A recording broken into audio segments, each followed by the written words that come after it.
Thank you so much, John. And if I hadn't mentioned it already, to take some of John with you, his CDs in the back are wonderful. As a matter of fact, I just decided this morning that the one you played earlier, and I want to make sure I have the CD it's on, the Dragonfly one. Is that on a new CD, or do you think that's one I already have?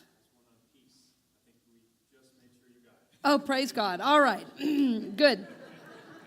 Because in my morning ritual that I'm going to talk about a little bit more later, I have a playlist. I don't know if you guys are like me. I have a playlist for every aspect of my life.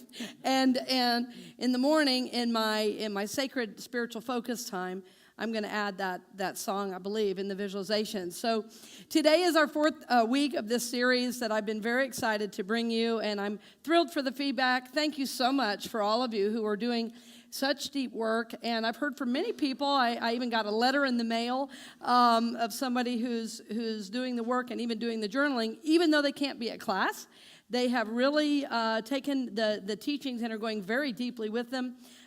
Yesterday we were out for breakfast and ran into someone who could only be at the first class and said, I'm doing it every single day. And so this means a lot to me because of what it means for you. Because of what it means for you. Because the difference in the souls that grow and expand is the commitment. And you just got to stick with it. So I'm so happy to have you here today. I'm happy it's New Member Sunday because these new members, I'm telling you, are on fire too for these teachings. So we want to review the 4 weeks just to bring everybody up to speed, and it'll help you in understanding what today is really about. And we said week 1 was what? The dream. It was the expanding into every level of awareness of what God might have for us. In other words, what God wanted to do in and through us, right? We know that God can do no more for you than God can do through you. That's so important to realize that there's something very special for us to do, and it's about purpose. Yes, what are we here to do, but most importantly, what are we here to be? And then the doing will follow that. And that was week 2, which is goals. And the goals were about, okay, if I know who I am and why I'm here, then I need to make steps to reach that. I need to figure out what's next for me. And we started with even broad on the goals. What's the feeling tone I want in all these areas of my life? How do I want to experience relationship? How do I want to experience my career and taking care of my body and doing my soul work? And then last week was about the practice. And we said the practice was simply, how do I take care of myself so that I can be about the work of my soul? What supports me? And for some of us, asking that question is brand new. For others of us, we've been on the journey, and that's shifting for us even now, because we realize some of the things we're doing are not ultimately supporting us, right? So the idea of writing that down and looking at that every day, we realize helps us stay on track with doing those practices, right? We said sleep and exercise and cooking and whatever those things are for you, and they'll be very different maybe for you than for me, but that we still want to honor our need for that so that we can be about God's work. Amen? So we can't forget the self-care. And today is about the focus. So what is the focus? Well, it's really a time of spiritual focus. It's a time of spiritual focus. So the focus is about a spiritual focus each day with the following components. We want to take time to do our special journaling. We want to breathe. Remember the breathing, how important, what emphasis we place on that. And then visualization. And I'm telling you, visualization is another important key, and we're going to talk in depth about that. And then finally, to affirm. It's one of our oldest unity teachings to be about the affirmation of what we want to bring forth, and I want to give you tools for how to do that. So let's look at our journaling. We want to look at that first. And journaling is such an important time of the sacred focus and does not necessarily take lots of time. I know some of you completely check out when I say journal. I'm not going to ask you to raise your hand, men. I'm not going to ask you to raise your hand. When I say journal, you think, oh, no, I've got to write pages and pages. It's not like that at all, not the type of journaling we're talking about. First of all, in our journaling, we said we take a journal, and every morning we're going to do what? We're going to get clear with our feeling reality. Because how do we know where we're going if we don't know where we are? Remember? We said that every week. How am I feeling? And my son was working on a project for school, and he was reading an article about Steve Jobs. And there was a practice that Steve Jobs had every morning, looking in the mirror before going to work. And he was thinking about, what he was going to be doing for the day. And if he was feeling, like if he wasn't excited and looking forward to the day, he knew something needed to change. You're more than 3 or 4 days in a row on one thing, and you're not happy with what's going to happen. Something needs to shift. That's exactly why we do this check-in. So we know where we are. We can more decide where we're going. Right? Where are we? What's informing us right now? How are we feeling? So that's the first part of journal. And it takes me like less than 5 minutes to do that aspect, especially as I'm doing it every day. It just gets clearer and clearer. So next is remember our daily task from the universe. We said we have the audacity to think God is speaking to us even now, and that's a fact. So say to the person next to you, God is still speaking. I mean, even to you. Because, see, God's not out there. God is within. God is within. And so when we're getting our daily tasks from the universe, what we're meaning is we're tapping into the voice of Spirit that's speaking in and through our own soul. Right? So that is very important. And I do 3 every day. I say, Spirit, what are my big 3? And I write them down, and I do them. Right? I write them down, and I do them. A couple people said, I'm only getting 1 or 2. Trust that. That's just what works for me.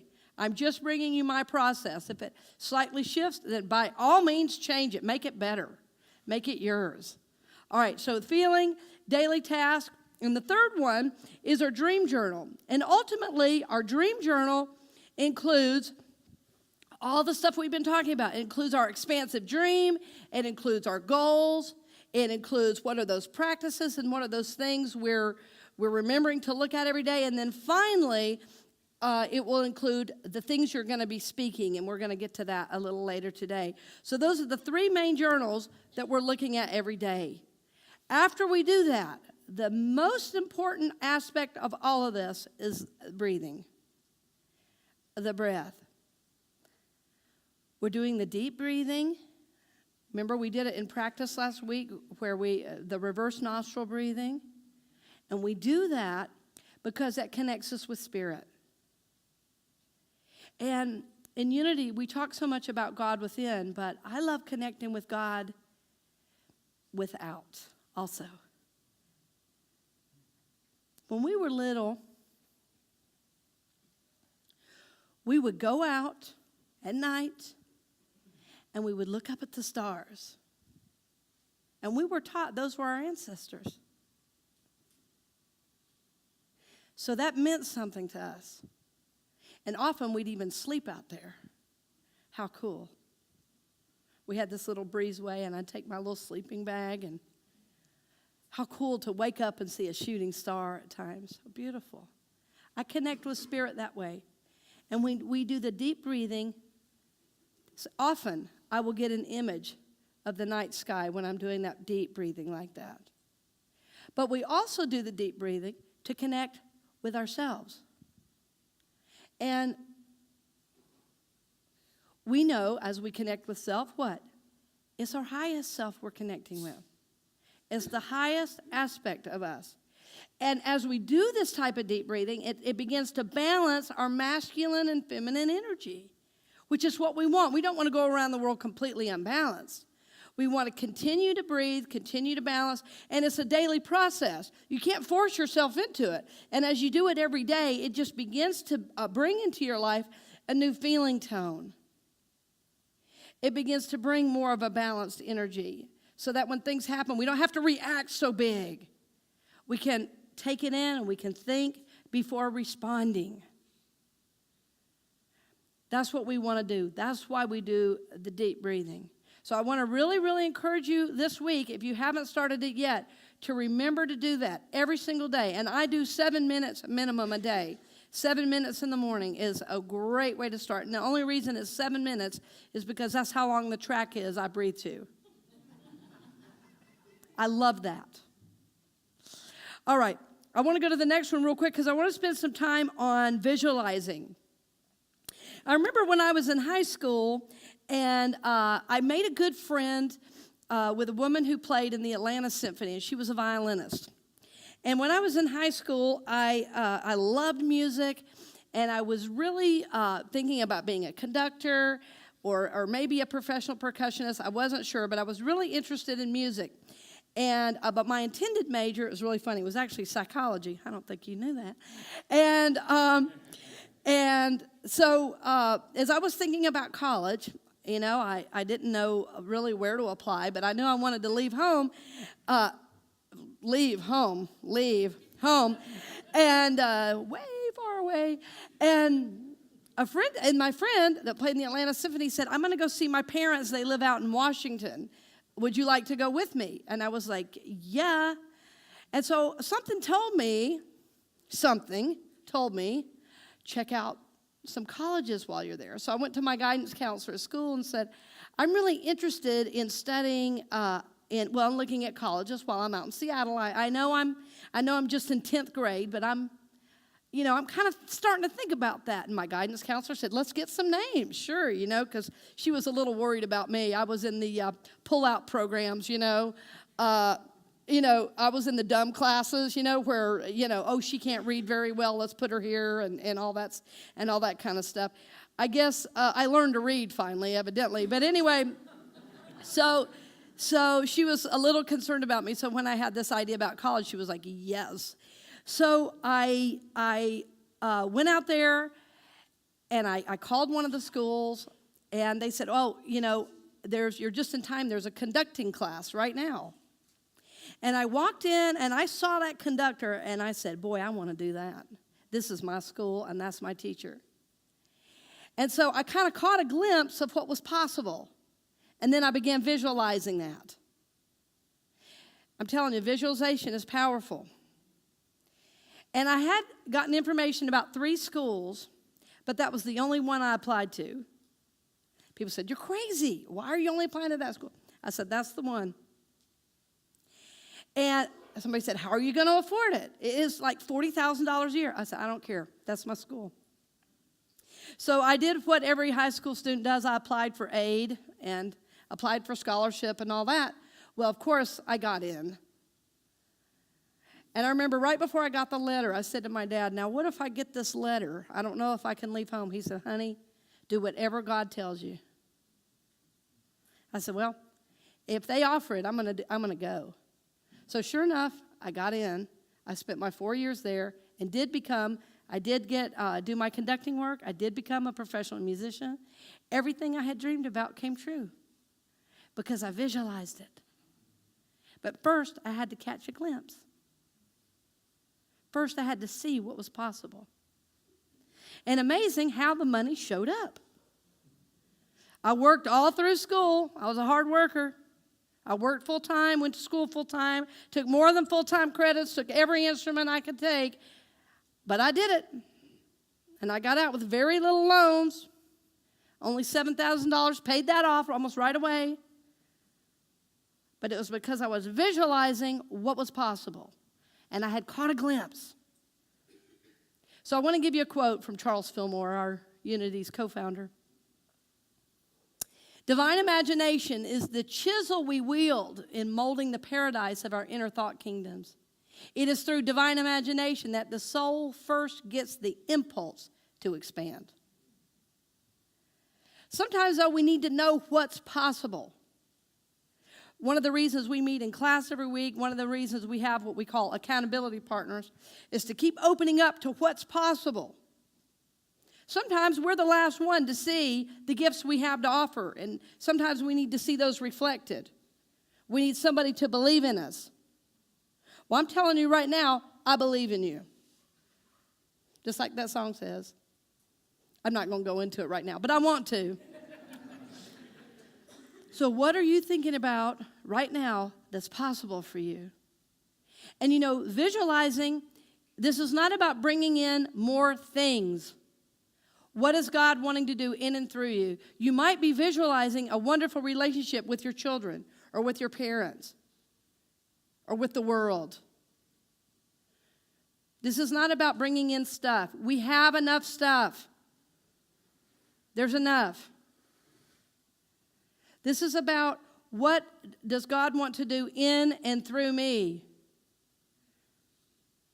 You remember I told you I just got a speaking gig. I had just spoken it out at Dr. Phillips Center. I had just said, I'm going to speak here. And a few weeks later, here comes the invitation. Well, I had to visualize it first. I had never spoken it out loud either. I thought it ever since they were building Dr. Phillips. I had thought it. But I had never let myself speak it out loud. So when we're visualizing, we want to get into the feeling of what we're wanting. Like, where are we? What's the feeling nature? How does it feel when I'm in this place? How does it feel? Maybe there's somebody else there with you. Who is it? You might be visualizing a happy relationship. Who's there with you? What city is it in? Are you here in Orlando? Let your mind just run wild visualizing. It's so freeing to do that. I had a desire to speak at Unity of New York, and I just had a conversation with them. I'm going to be speaking there in March, and I just talked to a friend that said, I was in church. I just heard your name. You're coming to speak at Unity of New York. I said, yes, I am.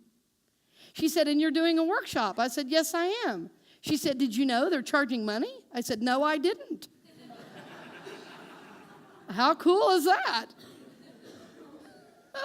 I just said, yeah, I'll come, no problem, It's New York. I'm not going to say no. We are taking in a show, and it is New York City, and I am so happy to be there, right? I'm so happy to be of service.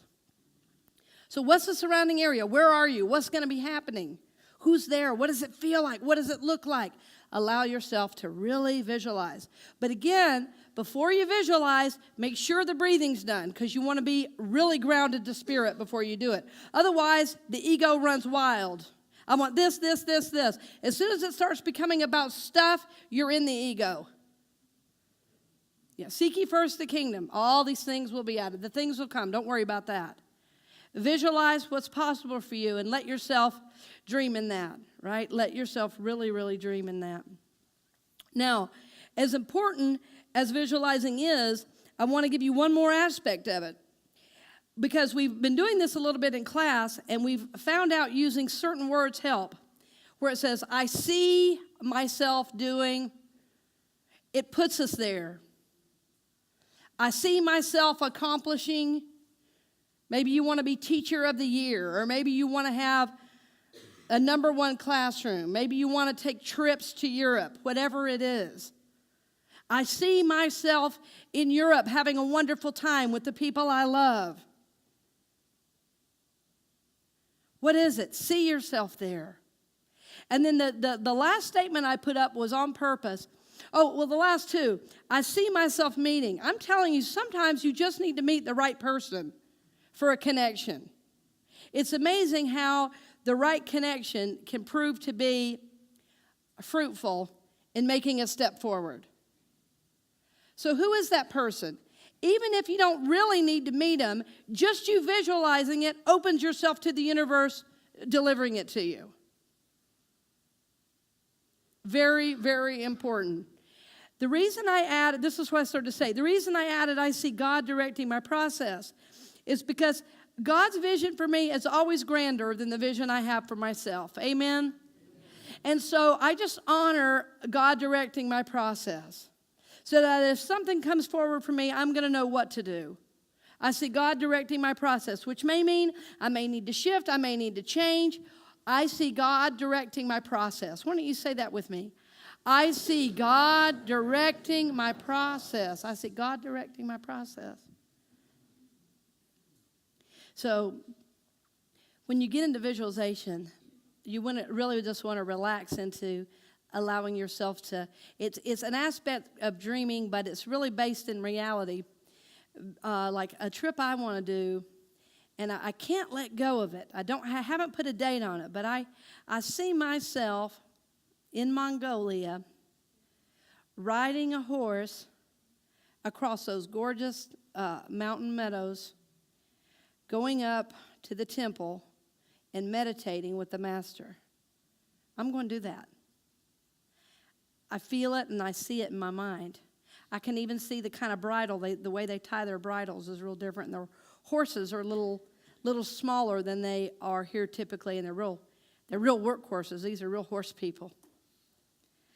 When I first visualized that, this is a few years ago, shortly after I was thinking about it, we had a friend come to town that I didn't know well. She was a good friend of my partner's, and I just fell in love with her right away. And somehow we started talking, and I said, yeah, didn't you just get back in the country? I heard you've been traveling. Yes, I just got back from Mongolia. I said, well, did you do the horse trip? Where you like ride up the mountain? She goes, oh, yeah, I did it. She said, but I hate horses. I said, well, how'd that go for you? She said, well, I just rode in the back of the Jeep. It was still wonderful. But I thought, what are the chances of me having just read that and starting to visualize it, and here it shows up in my house? What are the chances of that? This is how consciousness works. She said, I think you should do it. You of all people should do it.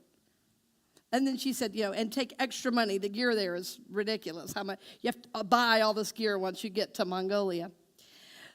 So, could you feel it with me, and could you sense it with me as I was saying it? It's because the desire is from my heart. It's not from my mind. Right? So you feel the difference. You'll sense that in yourself as well. You'll sense that. Okay. Lastly, we move into affirm. And the affirming is super important and something Charles Fillmore talked about extensively. He would say, Unity's co-founder, he would say, you have to move it out of the realm of the mind, because when it's in the mind, it still goes like this. And as soon as you speak it, it becomes creative. Especially when you're grounded in spiritual consciousness through your breathing, through your visualization, and then you speak the word from there, it has so much more power. Yeah, it has so much more power. So when we are in the affirmation stage, we want to use our I am. Our I am. So an affirmation is what? A statement of truth from the highest possible realm, from the highest possible awareness. I am. So whatever you're trying to bring forth, an affirmation is speaking it as if it is already happening.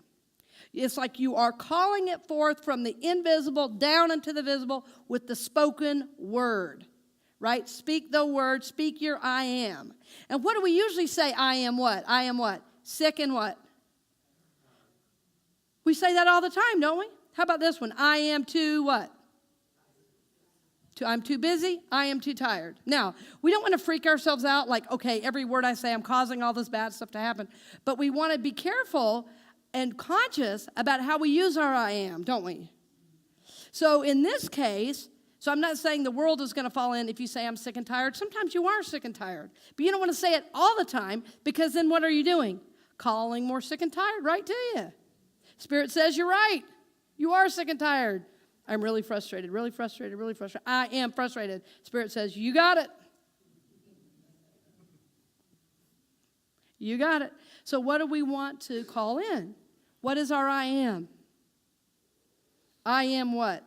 I am in my new job that is perfect for me now. I am in a loving relationship that supports my soul's growth and evolution now. I am on purpose in my career now. I am a beloved child of God. I am worthy. I am on purpose. I am loved.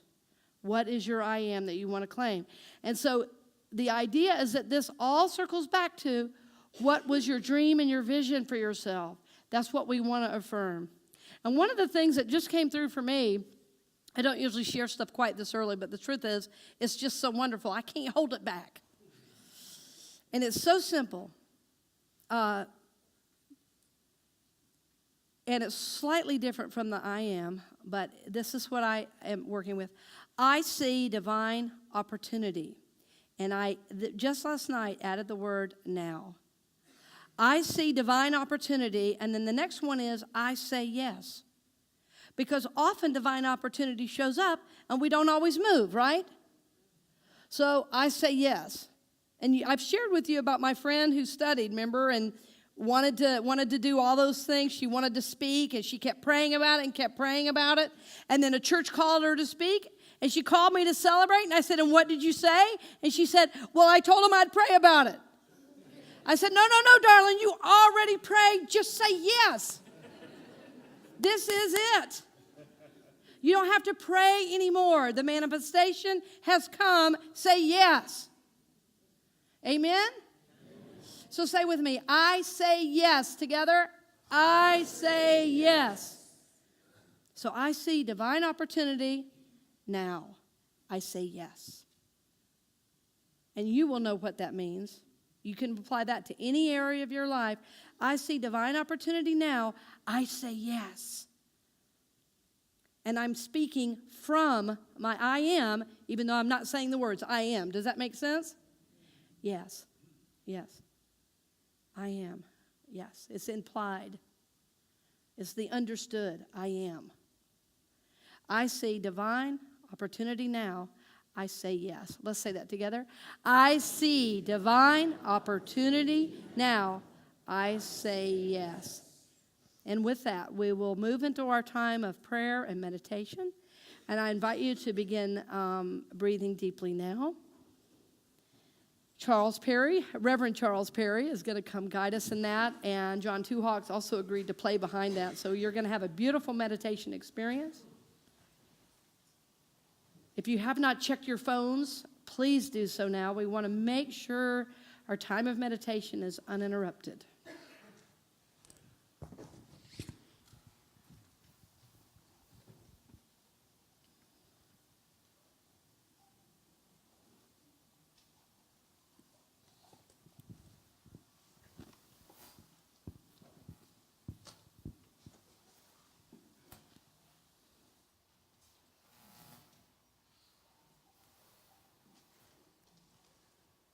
So now's the time when we walk apart in consciousness for a while.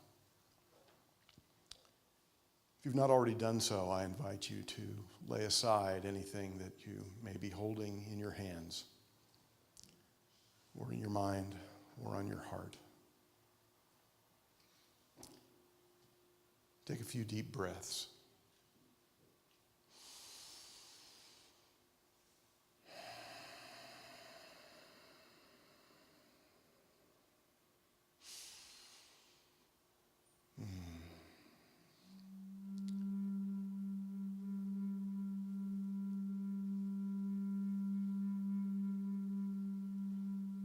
We're children of peace. In unity, we often sing, "Let there be peace on earth, and let it begin with me."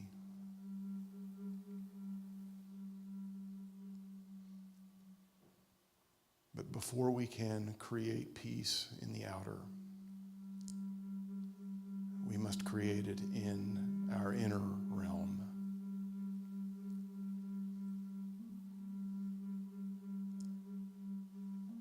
Many of us are walking around even now with inner conflict we may not know of. The resentments and unforgiveness may prey on our mind in the background. And if they do, very often, they appear in our body. And so as we move into this meditation, I invite you to breathe in with purpose We begin by tightening the muscles in our head as we breathe in, and then consciously relaxing as we breathe out.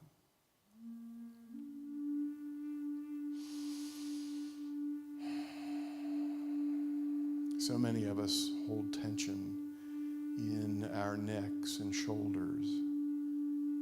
So on this next inhalation, I invite you to go ahead and consciously tighten those muscles in your neck and shoulder, and then release as you breathe out. Allow your shoulders to fall away. Relax. Feel that distance between the crown of your head and your shoulders grow longer. Breathe into that space. And breathe in again and tighten the muscles in your arm. And as you let go and relax, breathe out.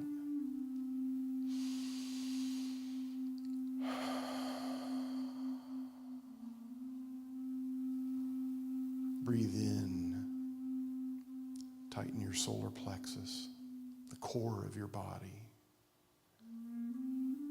and then release and relax as you exhale.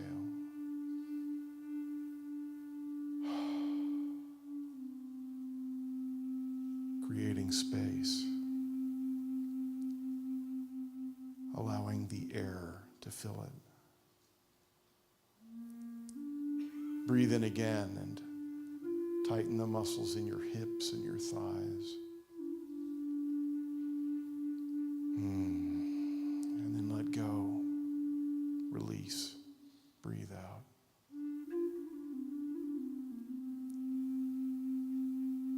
And tightening the muscles in our calves and our feet, feeling the floor. And then letting go, breathing out, releasing.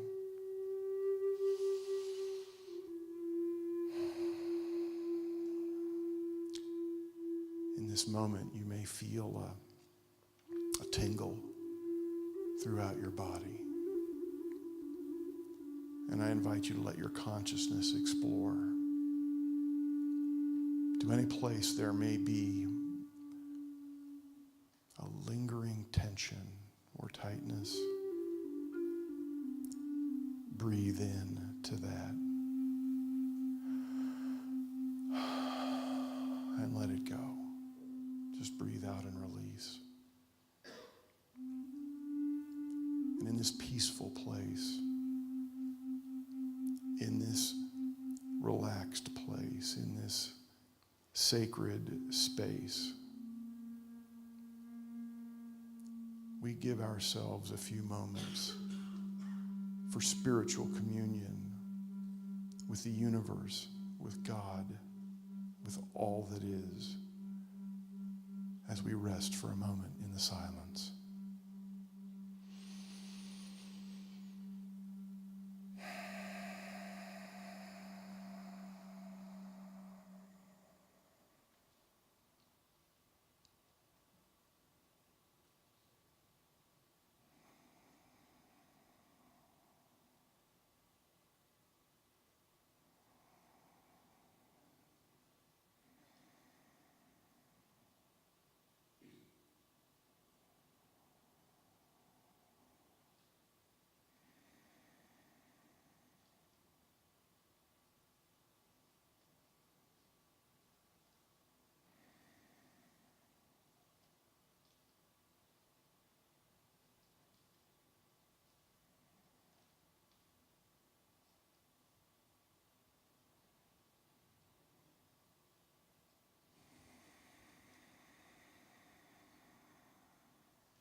in this spacious, light place, this sacred space within,